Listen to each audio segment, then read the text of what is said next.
दरभंगा में 290 लीटर शराब के साथ 2 लोग हुए गिरफ्तार।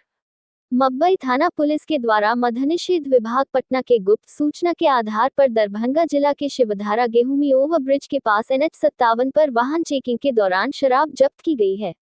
बताया जाता है कि चेकिंग के दौरान एक ट्रक BR06 को रोका गया। रोकने के बाद ट्रक का तलाशी ली गई, जिसके अंदर बनाए गए तहखाना में इंग्लिश रॉयल स्टैग का लगभग 30 कार्टून शराब था, जिसमें काउंटिंग की गई उसमें 290 लीटर शराब पाया गया। वही ट्रक के चालक मुजफ्फरपुर जिला के रहने वाले बताया जा रहे हैं।